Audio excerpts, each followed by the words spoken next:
il est nécessaire de comprendre avec une conscience renouvelée la signification du travail qui donne la dignité et dont notre saint est le patron exemplaire.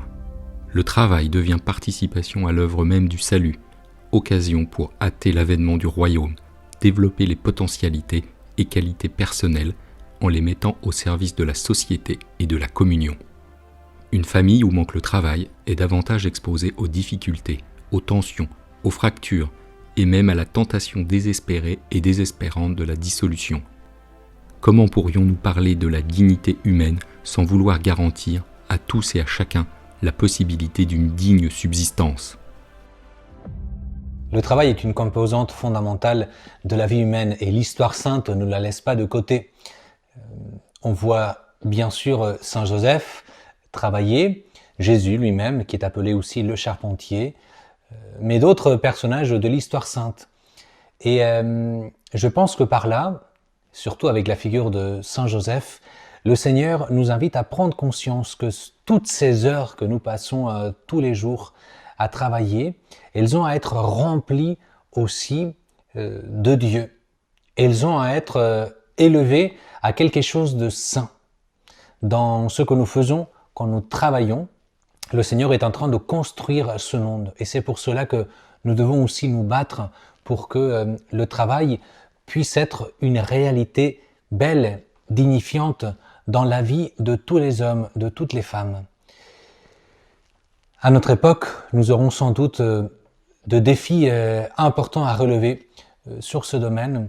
Que faisons-nous? Comment prions-nous Saint Joseph? Comment nous inspirons-nous de lui? Eh bien, écoutons aussi quelques pères nous transmettre leur expérience sur le travail comme père, comme chrétien, à la suite de Saint Joseph. Saint Joseph, père travailleur, pour moi, c'est la force ajustée dans le travail au service de la communauté. Par son métier même de charpentier, à la fois créatif et utile, qui contribue à faciliter et rendre plus belle la vie de la communauté, et puis par le soin qu'il attache tout particulièrement à transmettre son savoir-faire à son fils. Le travail du bois m'a toujours attiré, et même le bricoleur du dimanche que je suis, je pense souvent à Saint Joseph, dans l'exercice de mon métier, et notamment depuis que je participe à des pèlerinages de pères. Est-ce que les actions que je suis amené à prendre dans mon travail ont du sens? Sont-elles utiles? Font-elles grandir mon entourage? Et moi-même d'ailleurs? Quelle est ma part au fruit du travail de l'homme qui est offert et consacré à la messe? Quand j'exerce des responsabilités, est-ce que je le fais pour servir comme Saint Joseph? Pas comme un propriétaire d'une parcelle de pouvoir, mais bien comme un passeur qui s'inscrit dans le projet de Dieu. J'essaie de prendre modèle sur Saint Joseph quand je me fais déborder par mon travail et ne me rends pas suffisamment disponible pour ma famille, lui qui, vivant au contact permanent de la Vierge Marie et de Jésus, et se sentant, j'imagine, dépassé par ce qui lui arrivait, assumait tous ses rôles de père, d'époux et de travailleur.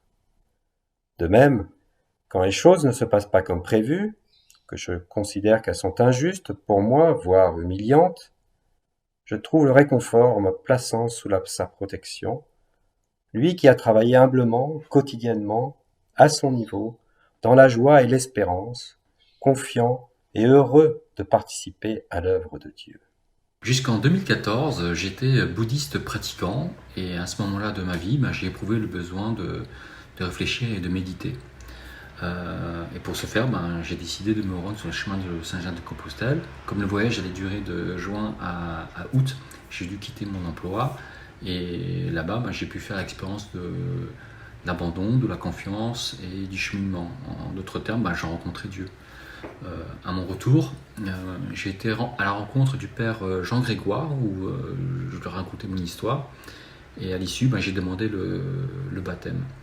J'ai aussi commencé à étudier les évangiles et j'ai découvert en outre la vie de Joseph qui lui a fait un acte de foi puisqu'il s'est abandonné, il a eu confiance et avec Marie sur un âne, ils ont cheminé quelque part vers l'inconnu.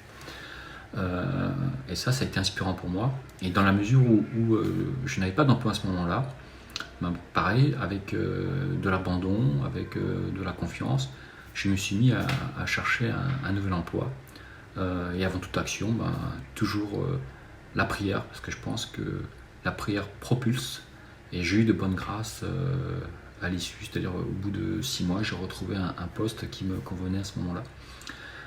Et je peux aussi témoigner que le fait de prier en famille, en tant qu'homme, en tant que mari, en tant que père, ça a aussi porté la famille et ça produit beaucoup de fruits.